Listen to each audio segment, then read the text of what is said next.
Hello, everyone. I'm Dr. Billy Hensley. I'm the president and CEO of the National Endowment for Financial Education, a longtime partner of SABEW's for many years, and happy to introduce our next session. And I will look forward to hearing about all they have to say. It's a powerhouse group. First, I'm going to do an intro, and then I'll just turn it over. We welcome Amara Omeokwe, who is an economics reporter at the Wall Street Journal. And she has focused on labor policy and small business and has previously worked in various roles at NPR and CNBC, and was a local news reporter in North Carolina and an esteemed graduate of Harvard and Columbia. Amara, I'm going to hand it over to you and look forward to hearing your comments. Thank you, Billy. Appreciate that. Welcome, everyone, to the session. I want to start by introducing our panelists. First, we have Chabeli Carrazana. She's an economy reporter at the 19th. Chabeli focuses on gender and race in particular. Next, we have Jackie Bott. She's an economic inequality reporter at Cal Matters, and she covers economic inequality broadly. And finally, we have Anna Hernández-Kent, who is a senior researcher at the Federal Reserve Bank of St. Louis. I'm actually going to hand it over to Anna because she has a short presentation to kick off our session about how we can use data to tell stories about economic inequality. So Anna, over to you. Thanks, Amara. So I'm going to go ahead and share my screen here, but please interrupt if you have questions, and we'll be checking the chat periodically too. So yeah, I'm just going to talk to you from a researcher's perspective about what covering economic inequality means to us and how we might be able to help you cover it as well.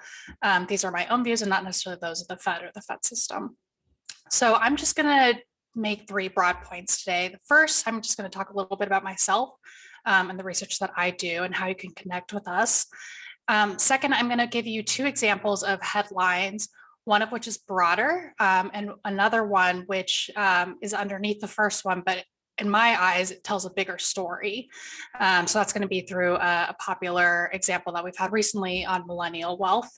And then finally, I'm just going to talk briefly about how nuance is really important in terms of terminology, in terms of data sets, and how that can help shape your story as well. So we are, real people at the Institute for Economic Equity where I work. We cover lots of different issues on economic equity in the United States, but one of our main jobs is to get it out to a general audience, and that's where it's really useful to have connections with reporters like yourselves. So these are just ways you can reach us. The second one, in particular, media inquiries, is a great way to be able to reach us. One of the main things that we do is put out easy to understand blog posts, and they're meant for a general readership, a general audience. And oftentimes that's the way that reporters hear about our work, find us. But a really great thing to do is not only read about our work and cite it, while we love that, sometimes it's even better to connect with us, oftentimes because since it's a blog post, we can't put everything that we want into it. There's a lot of nuance. There might be reasons why we're finding the things that we are, and it's just really great to chat and connect, as well as we're just happy to run extra things, extra numbers. If you're interested in something specific that maybe wasn't covered, maybe we're able to steer you in the right direction. So ultimately, it's a symbiotic relationship. We're both experts. We're, as researchers, experts on the data, whereas you guys are experts on the people and getting that information out there and connecting it to the broader world. So now the second main point is, again, about headlines, and in covering economic inequality and economic equity, sometimes it seems like the biggest, broadest headline can be the best, but as a lot of you probably know and understand, that's not always the case. So here's one such headline, again, recent work that's gotten a lot of media attention. Millennials once thought lost are now nearly found. And this was a finding from 2018. We found that in 2016, millennials had about 40% less wealth than older generations did at similar ages. And this was kind of a huge finding. We questioned whether or not they would be part of a lost generation, but they were still fairly young, and we made this, as researchers do, tentatively, this conclusion. And 3 years later, we had found that they had nearly doubled their wealth, pretty substantial wealth gains, and were only 11% behind. So that's a pretty big finding, and that's really positive. But the asterisk is that there is nuance underneath of that headline. And we had a second blog post which came out and looked at millennials by race and ethnicity instead. And we found there that while white millennials certainly were fairly close to where we'd expect them to be, and Hispanic millennials were too, Black millennials were really struggling. And they were in fact 52% below where we'd expect them to be based on other older generations of Black Americans. So this was a really substantial finding. So that was one way that, you know, big headlines can be hidden underneath other big headlines. And then of course there's a racial and ethnic wealth gap within this generation as well, whereas white millennials had about $88,000 in wealth, Black millennials only had about $5,000. So again, huge headline potentially underneath of overall aggregate data numbers. And that brings me to my final point, which is that sometimes depending on the data that you're looking at or the statistic that you're looking at, you can tell different stories and still with rigorous data. So one example is millennials' wealth is at an all-time high as of the fourth quarter of 2020. And this is true. And in fact, for a lot of groups, this is true, but we're talking here about average wealth. In the prior slides, I was talking about median wealth. So median being that you're right at the middle, half of families are above you, half of families are below you. Average wealth, because of the way that wealth is distributed in this country, is really skewed towards wealthier people. So when I say average, we're not talking about your average Joe, quote unquote. We're talking about a family that's doing well off, a richer family. So it can be kind of misleading if we see something like, GDP is at all-time highs, or, these groups are breaking average wealth trends, wealth is at all-time highs. It's really not necessarily going to be representative of a typical family or typical person in the US.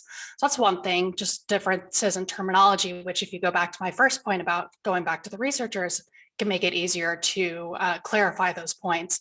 And then second, different data sets might form different conclusions. And I'm sure my fellow panelists can talk about this as well, as they have their own tips and tricks.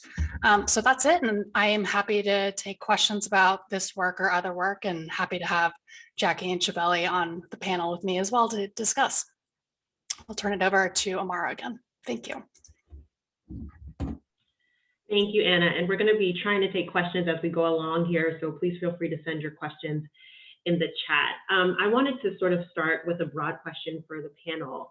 You know, economic inequality is obviously a very broad coverage area. How do you all think about sort of narrowing it and making it something that is digestible, something where you can find unique and interesting angles? Well, I'm happy to start on that one. And I think Anna touched on it a little bit, and I was kind of living for her presentation because she mentioned the asterisk. And for us, the 19th, the asterisk is in our logo, but it's also kind of the way that we approach looking for stories. And so where are the intersections? Who are the people that are being missed? And for me, covering the economy, and of course my dog is going to bark now. For me, covering the economy on this beat, it's a huge one, but I always start with seeing the points where women and women of color are affected the most and understanding what those trends are. So for example, women make up 2/3 of the lowest paid workforce in the country. They're the majority of hospitality workers and the majority of healthcare workers.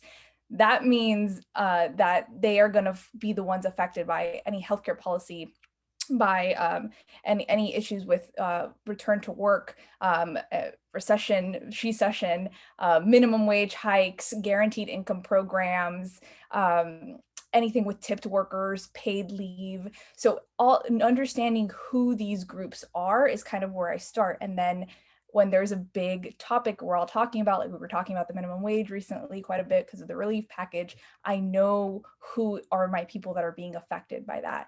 And then knowing other sort of big top line things too, like, Black women have the highest rates of eviction in this country. So housing stories have to talk to Black women. Black women and Latinas are the most likely to be heads of households and breadwinners. That means that anything to do with children, childcare, pre-K, the child tax credit, which affects half of Black and Latinx kids, though these are big topic areas that we write about more generally, but knowing sort of what's under the surface a little bit and who's really being impacted is how I kind of zoom in on where I want to go. So in my case, I work for Cal Matters. We're a nonprofit news organization that covers California state policy. And I'm in a newsroom with a lot of people who have more traditional beats: environment, K-12 education, economy, and I'm the economic inequality reporter, which sort of means, all of those beats are economic inequality beats. There's stories to tell about who's winning, who's losing in environmental stories and K-12 stories, right? So my job has sort of been to figure out where I can sweep up the stories that we're not already covering, but we should be. And also I, in particular, focus on policies that affect our safety net, that have to do with taxes that fund our safety net, that have to do with worker protections and rights. So in terms of actually finding story ideas, I spend a lot of time looking at policy proposals. I look at policy proposals in other states too, to figure out where there may be something that's happening in California that hasn't been addressed at the Capitol, but needs to be and is worth digging. I spend a lot of time building sort of trackers of various policies and bills, programs within agencies, and think of each of these as sort of like a story tip, where there's a policy that has been proposed, there's a problem it's trying to solve, right? And where there's a problem happening in the state of California that hasn't made it up to the Capitol, it should. And so my role is sort of to try to find those stories, but then also really focus on the questions of who is winning, who is losing, who is being left out, and why.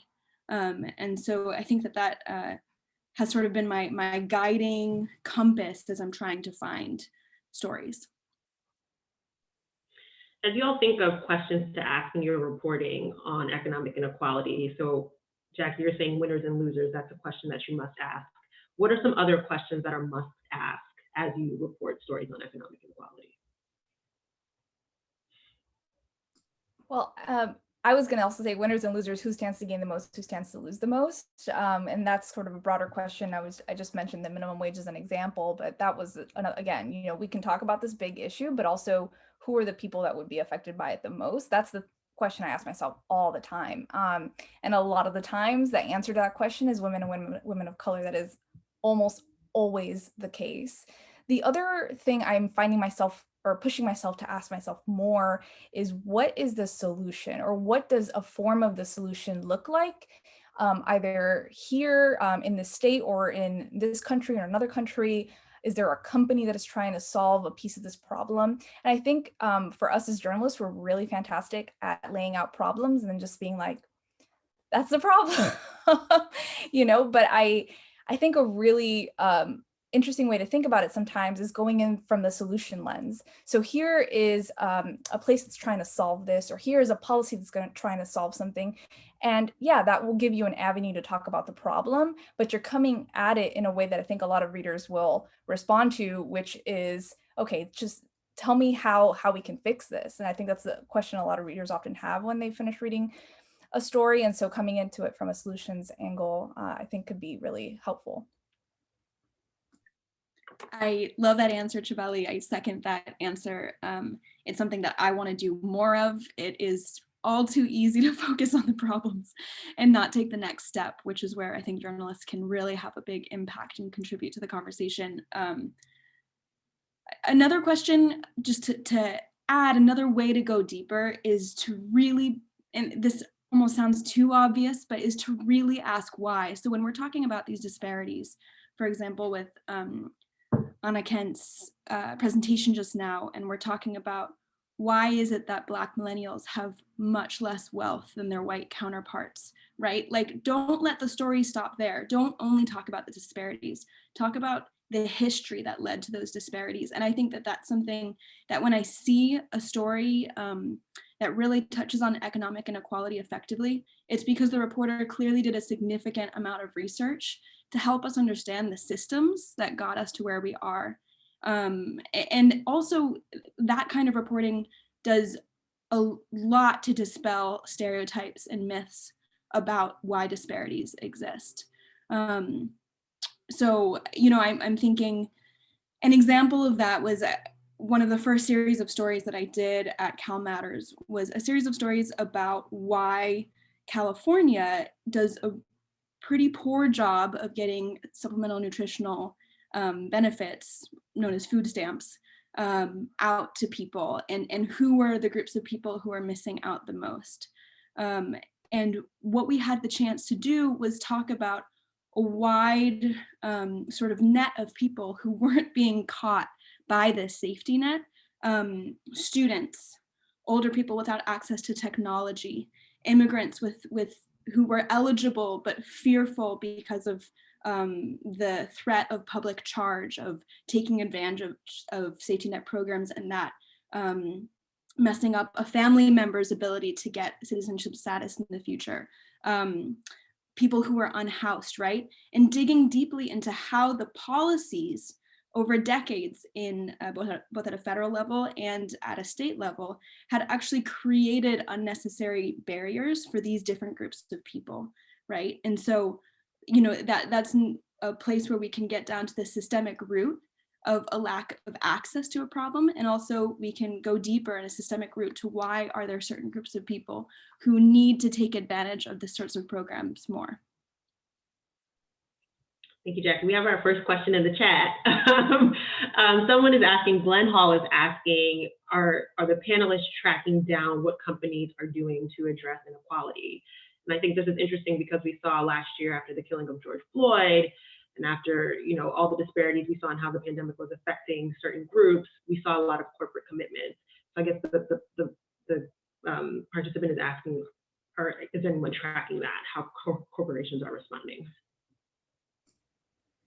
Yeah, I track it on several topics, like, for example, inequality within childcare. It's a little different from what you were mentioning, Amara, but one thing I track a lot is sort of solutions-based solutions around childcare problems. And the way that I do that is with a lot of staying in touch with a lot of community organizers. There's a lot of organizations that work both at the federal and state level to sort of amass, and they have listservs that I'm on, sort of amass what are the places that are solving some of these inequality issues with actual, you know, with actions, not just words, and keeping track of who they are. And so I am in those networks, and so I try to get into those networks where I can, so that I can hear from them when they're talking to each other, they're talking to the organization or to other members about, oh, we just, you know, spoke to this company that's doing this, and then I'll see that email come through, and so I keep track of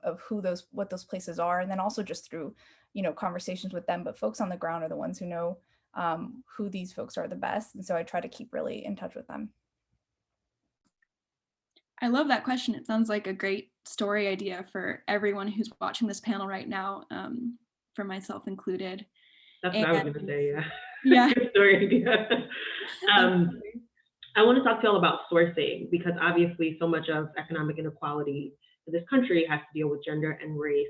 How do you all ensure, particularly in the field of economics, which is not particularly diverse, that your sourcing is diverse, both in terms of the experts you're talking to and then the real, like, human beings that you include in your stories? I can jump in here. So I think my first answer to this question is to do some heavy vouching with your editor for the time to be able to do sourcing that goes out beyond the traditional sources that are often quoted in the media, who are often white male economists. So your diverse sources for whatever you're writing about absolutely exist. if you're talking about researchers, they have done the research. There are a wide, there's a wide menu of researchers who you could go to who are not a traditional white male economist source, but it's going to take some time to find that source. Sometimes maybe they're not already within your organization's source list. Maybe when you ask your colleagues, it's not the person you're going to find, right? So I think that often, especially in the beginning, when you're trying to diversify your source list, it's going to take more time and it's going to pay off. And you need to be able to make a persuasive argument to your editors that you need that time.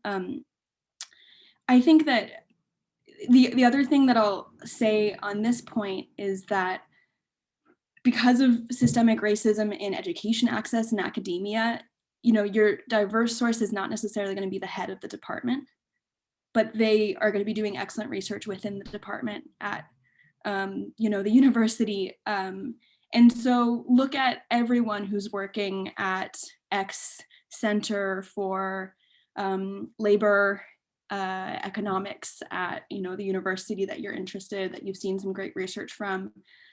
Go on Google search, Google Scholar, and search all of the terms that you're researching and look at all of the papers that come up. Maybe they're in a sociology department, or maybe they're in a history department, not necessarily an economics department, and look for researchers who are going to bring diverse experience of research and lived experience. Yeah, I really love that. And I'll just add to that from a researcher perspective, going back to my first point about going back to that original researcher who did the study or did the data analysis. It's a useful way to just ask, who else should I be talking to?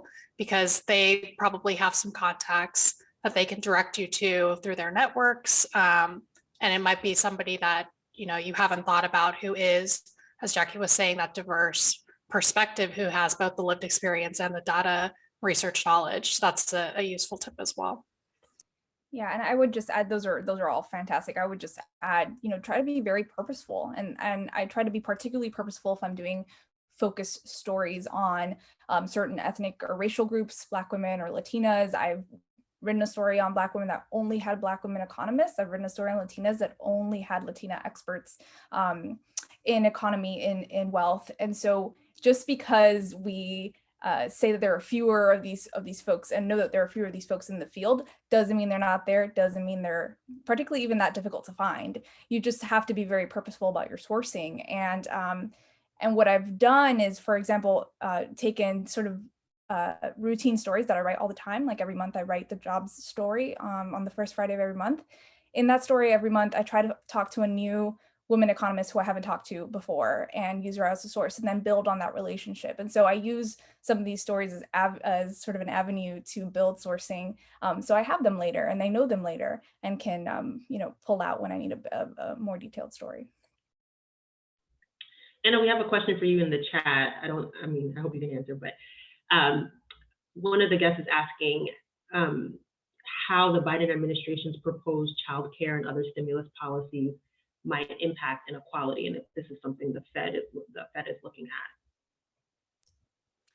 So to my knowledge, the Fed hasn't looked at this specific policy yet. And again, just reminder, speaking for myself, what we have seen from other researchers like JP Morgan Chase Institute is that a lot of the really unprecedented aid that Congress passed last year was very useful, particularly for lower income families.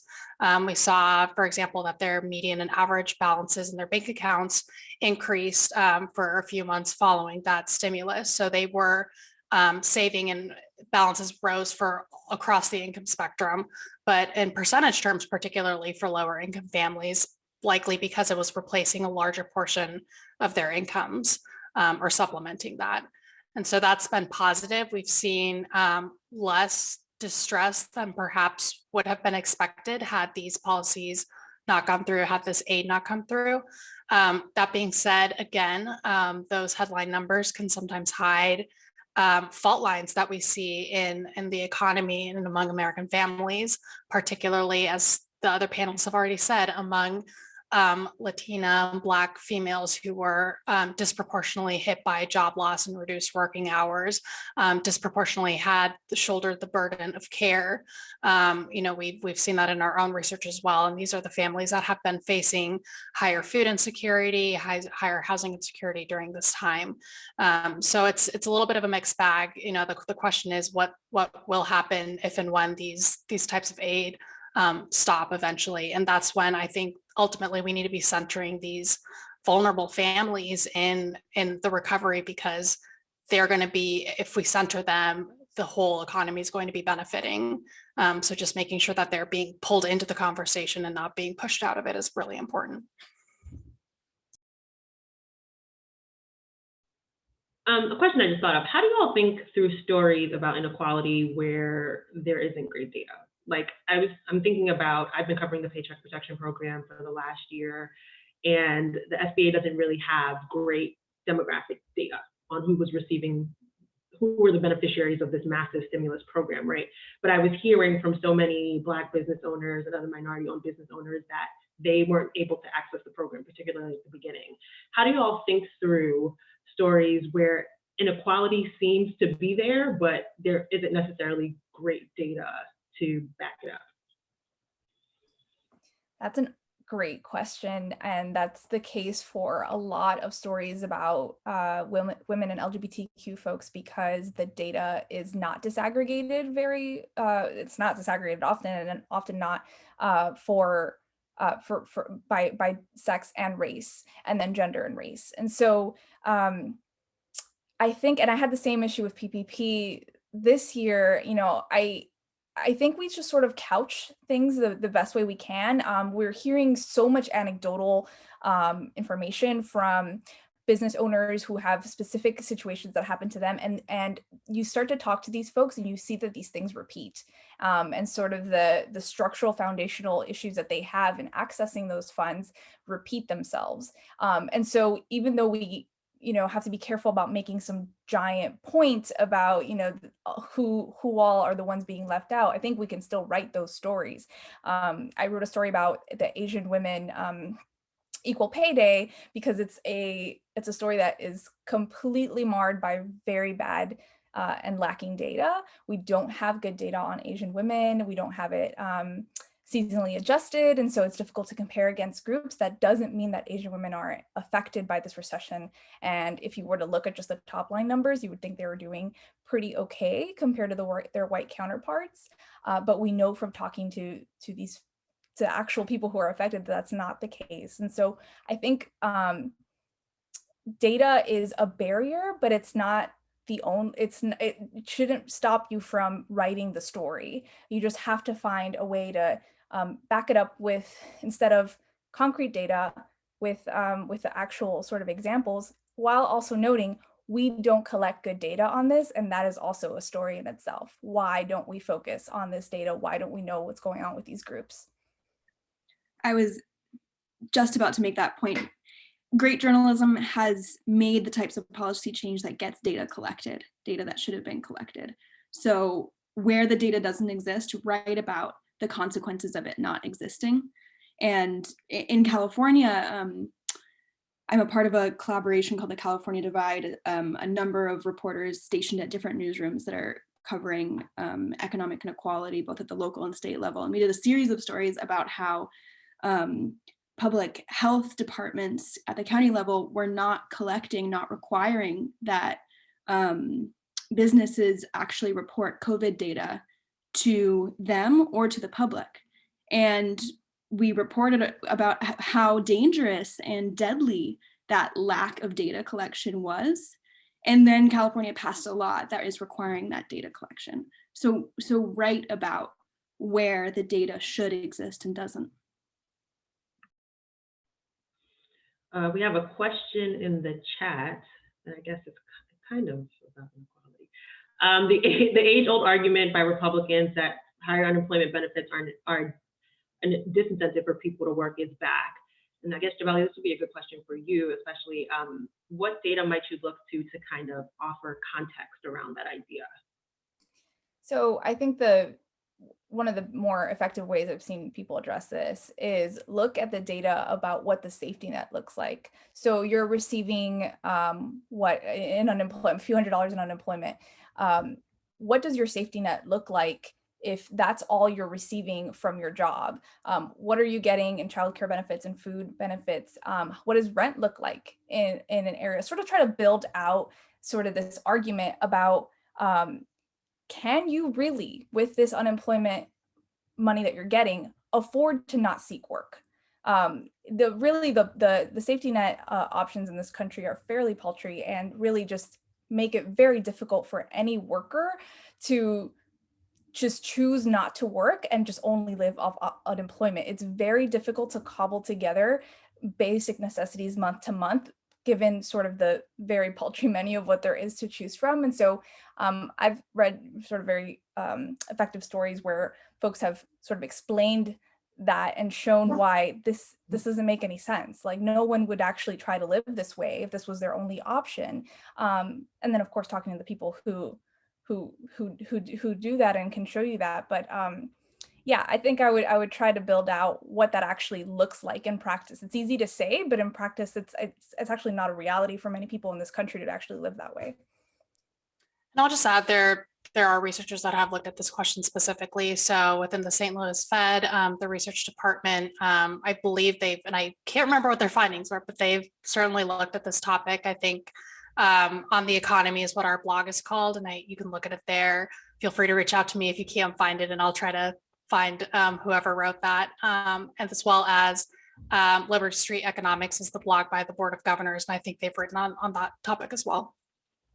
Great. One thing I just think is really curious about the arguments over disincentives is that, you know, the enhanced unemployment ends in September also. I feel like that context is not out there. Like to the extent that it is disincentivizing workers, I mean, they have like 4 more months. So anyway, that's neither here nor there. I wanted to ask you about how you all ensure that you are sensitive in your reporting about economic inequality. How do you make sure that, particularly when you're dealing with issues of race and gender, that you are not being tone deaf, that you are not misrepresenting certain communities? How do you think through that? I can go on this one. So that's kind of sort of this additional layer of reporting that I think is really essential if this is a beat that you're going to be covering. I always start with, okay, what are the things that I know based on my lived experiences? And it's something that we talk about a lot at work about, you know, what do you know? And truthfully, I hadn't really thought about these things until I started in this job where this is my focus. So I think about, what do I know because I'm an immigrant? What do I know because I'm a Latina? Because I, you know, lived low to middle class when I was a kid. We didn't have a car, I had to walk to school. What are the experiences of those around me? My mom was a housekeeper. My aunt is a home health aide. My grandmother was a childcare worker. Things that I've known, but I hadn't really sort of thought about how that informed my perspective or what I knew, or what I could bring to a conversation when I was reporting and talking and interviewing these folks, which now I do all the time, but I have sort of my own history to fall back on and sort of use as a reference point. So I start there. And then of course, he's gonna do this now. And then I think the next degree of that is wherever your holes are, whatever are the things that you don't feel comfortable or knowledgeable about, that's where the reporting comes in. And you have to really build that into your work process. So am I talking to enough people who are affected by this directly about what it's like for them? Am I hearing from experts who are also from these communities that have studied the specific impact?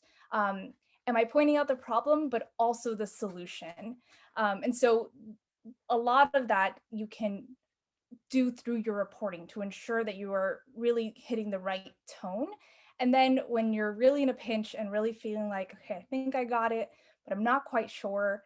I have in the past, you know, I was telling Amara about this. There's a story I did earlier last year on Black women, the dual pandemics, the pandemic of racism and the health pandemic on Black women. And so I wrote the story. I felt pretty good about it, but I went to Erin Haynes, who works with me, and I was like, Erin, can you read this? Just make sure I didn't miss anything. And Erin said, try to include some context about, I had all this history about sort of structural barriers for Black women, about how these groups have overcome a lot of these barriers, but there's still a long way to go. And so I included that.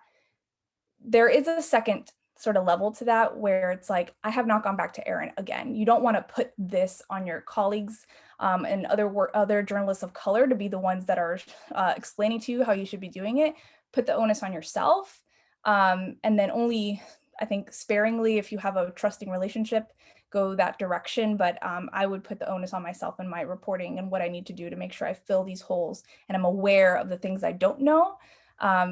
And I'm using my sources to really help inform and build what I'm going to write about.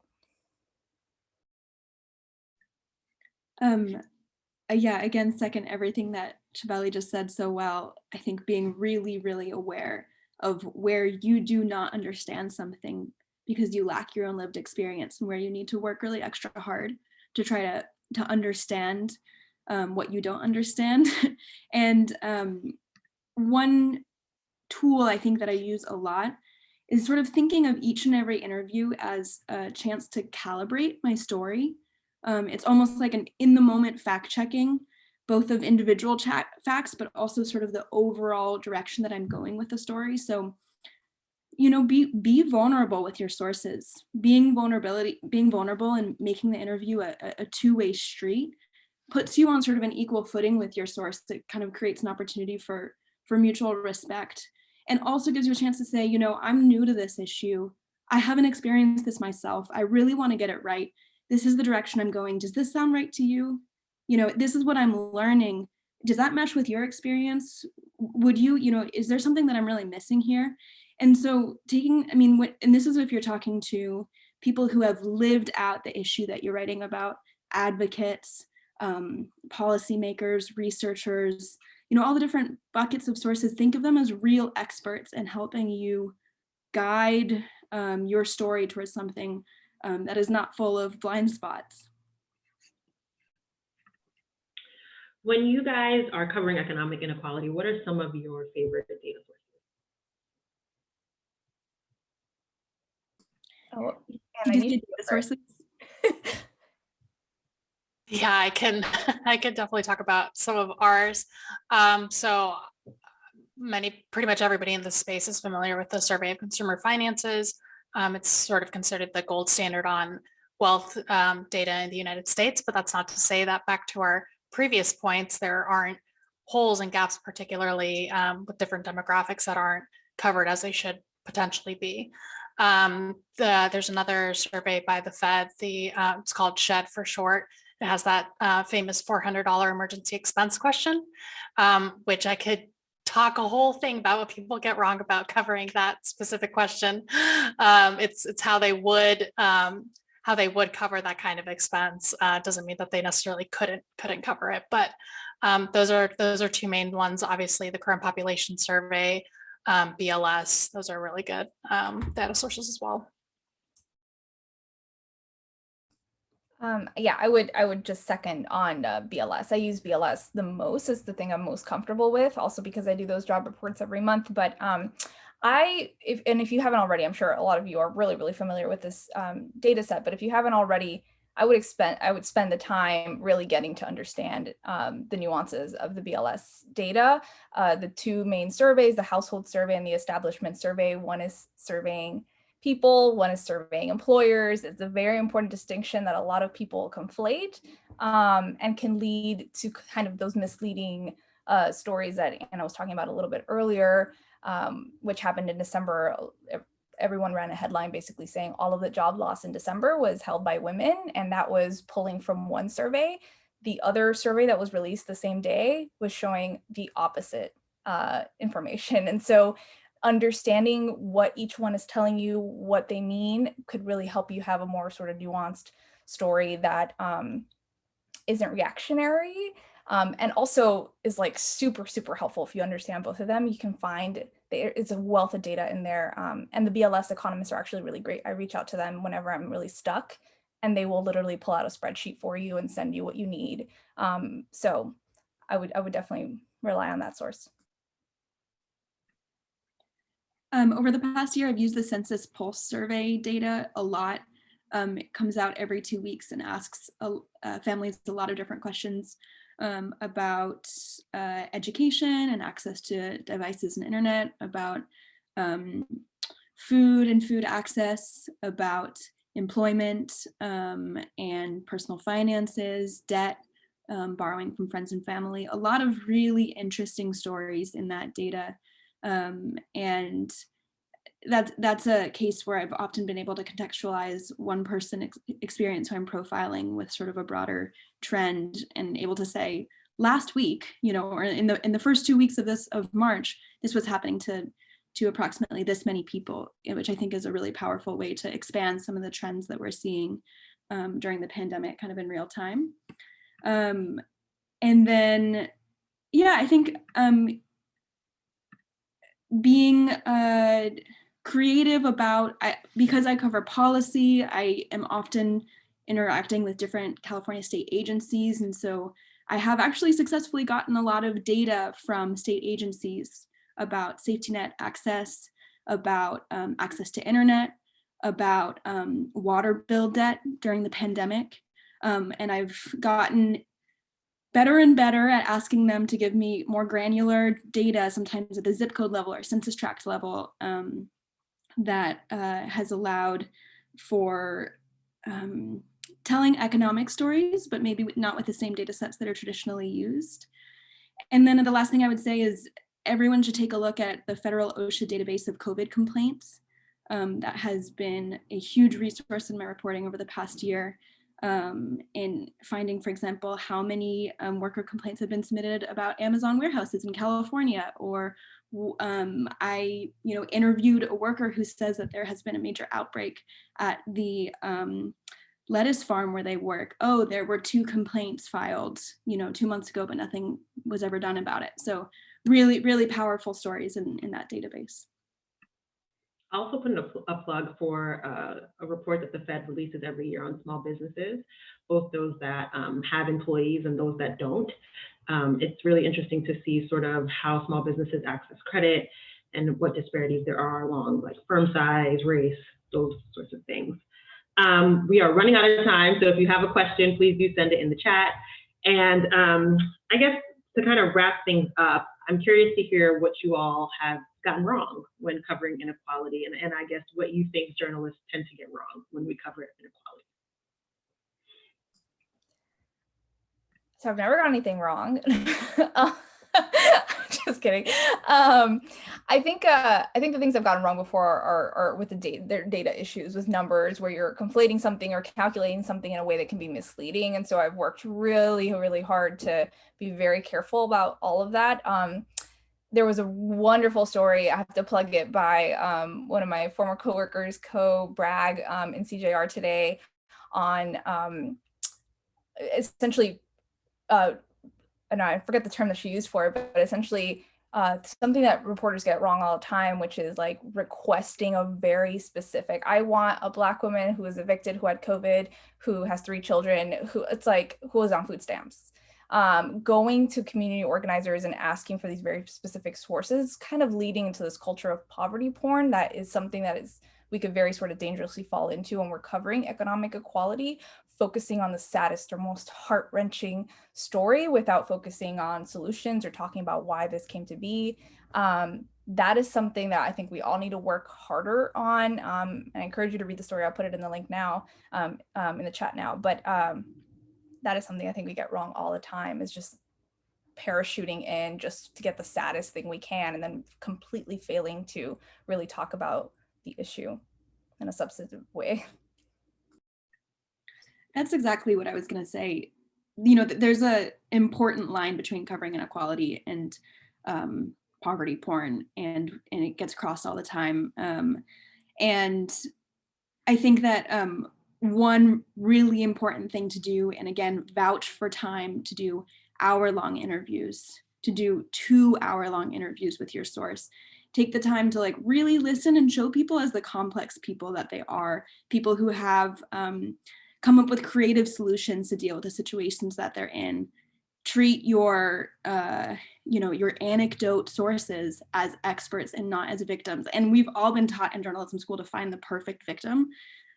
Like, we need to get that out of our heads. No, there's not perfect victims, There are people who are surviving the situations that they're in. If you're talking to them, they're surviving. So this is something I need to work on. This is something we all need to work on, is wherever we can, show the way people are surviving.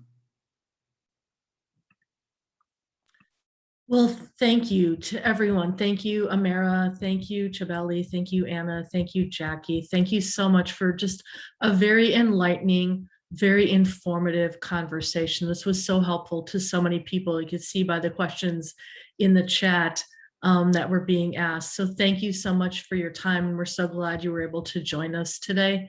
I want to invite everyone to our next session, which is at 3 o'clock, when the new CEO of Marriott discusses the hospitality industry. Hope to see you then. Thank you so much.